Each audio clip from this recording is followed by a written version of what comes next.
they're going to get sprayed. 10 jumping jacks. As soon as they get sprayed, they're going to do 10 jumping jacks. They're going to open their eyes, and I'm going to have to hold up a number of fingers, and they're going to have to identify how many fingers I'm going at. 3. There you go. OC. As all of our volunteers and staff members, as we do carry pepper spray, it's important for us to be able to understand the effects of pepper spray. A Class 1 certification, Class 1 is direct contact, so that's where it's sprayed directly into our eyes. That's the best method for training. They're going to go to another station where one of my colleagues will try to grapple with them a little bit, and they got to fight them off. Nothing too intense, and then they're going to go down to a station and do object identification. There you go. I'll drive off. And they'll go across the street for decontamination.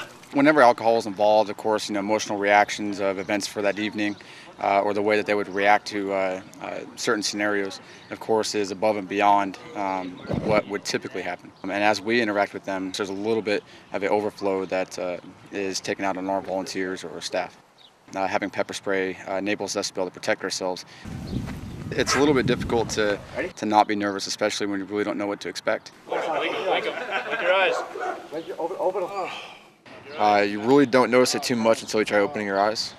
Once you try opening your eyes and the OC spray starts to seep in, it's excruciatingly painful, especially if you're not expecting it. Open your eyes. All right. I definitely think it's going to make people a little bit more aware of what OC actually does, the way that it impacts anybody that is sprayed with it, and therefore they'll be a little bit more cautious and diligent when using it. Good job. For the past 21 years in El Paso during the Christmas holiday, hundreds of community volunteers come together with members of El Paso's Centro de Salud Familia La Fe to prepare for an annual holiday tradition in the city.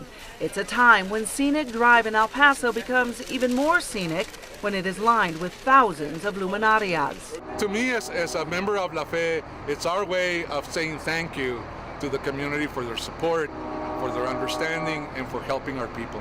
The day starts early when Jorge and the rest of the volunteers begin to put sand in thousands of small brown paper bags and place the candle inside to create the luminarias. There you go. They also build a nativity scene for all El Pasoans to enjoy. And after several hours of hard work, this is the result. El Paso's Scenic Drive comes to life. There's something beautiful about the dark night sky and 4,000 glowing lights guiding your way. You can't ask for more than that. Luminarias first appeared around the 16th century as a Spanish tradition of lighting bonfires along the roads and churchyards to guide people to midnight mass on the final night of Las Posadas. The Night of Las Posadas is a reenactment of the story of Mary and Joseph's search for lodging in Bethlehem. And as you can see, borderland residents come out in full force to enjoy the sights and the sounds as they make their way across Scenic Drive. In exchange, organizers with La Fe ask residents to donate canned goods. That food is then put into holiday gift baskets and distributed to families in need. So for everyone involved, from the volunteers to the families who take time each Christmas holiday to slowly drive along Scenic Drive for the annual Luminaria lighting, it's a night when they can make a difference. This is what fills your heart, this is what gets it going, and this is what reminds you what Christmas is really all about and should be about. So it's a great way to share good health, good spirit, and the spirit of giving. Noreen Jaramillo, News Channel 9. We picked it specifically for the centennial, but it's a show I've been wanting to do for 28 years. I was waiting all year. I've been waiting all year to do this show. I couldn't wait to start rehearsals. I couldn't wait to get the show open. I wouldn't call him a villain because he is doing what he thinks is right. This is his ideal. He is fighting for what he thinks is just. I've wanted to play this particular role since I first saw it on Broadway over 20 years ago. She still is seen as a virtuous character, and she's still seen in the right. She's kind of an empowered female role, even though she, has a tragic ending to her story.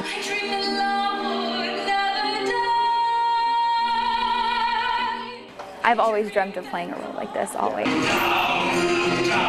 This is not your fluffy, tap dancing, sparkly musical.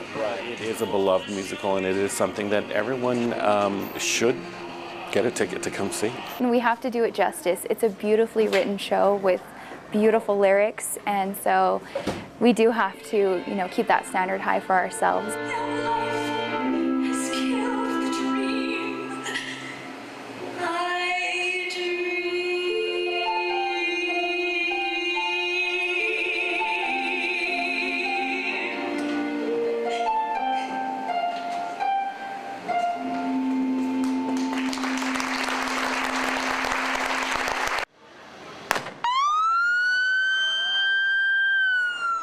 Off they go in pink, some even with pink hair, running and cheering for a special cause, the fight to end breast cancer. A day of unity and to celebrate those who have beat it and those who are fighting for it. Breast cancer survivors like Pat Gallardo say the race is a strong support system for patients like herself.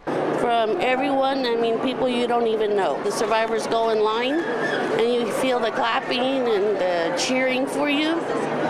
You can't help but cry because it's like a big hug from everybody. Everyone has a story, whether they beat the disease themselves or lost a loved one to it. Mamita Chelo, that's what we used to call her. She died of breast cancer at the age of 62, and it's a very unfortunate that we lost her, but I'm happy to see a lot of survivors here that luckily have won this battle. Lizette Varela races with 35 other people to support her boss who beat breast cancer. Our team name was actually chosen by my boss's son. He drew our little, he designed our shirts. She's someone to look up to. After everything she overcame, you just admire her. Crossing that line is a way to remember someone who's passed or someone who's fighting breast cancer right now. It's also a way to help people beat cancer before it starts. And if you find something, the early diagnosis saves your life. More than 100 miles away from El Paso, smack dab in the middle of a New Mexican desert, lies a great big body of water, sandy beaches, and miles of trails. A place where friends and families come to play and children spend their summer days. But we're here on a journey of a different kind to see a treasure so valuable, so rare, and so ancient, it's like striking gold. So they discovered an ancient mastodon, fossil mastodon, which is an elephant relative. We're looking at something that's 3 million years old here, so it's a different kind of a mastodon, and the name Stegomastodon is the scientific name. If it weren't for a group of friends celebrating a bachelor party at the Butte, the bones may have never been discovered.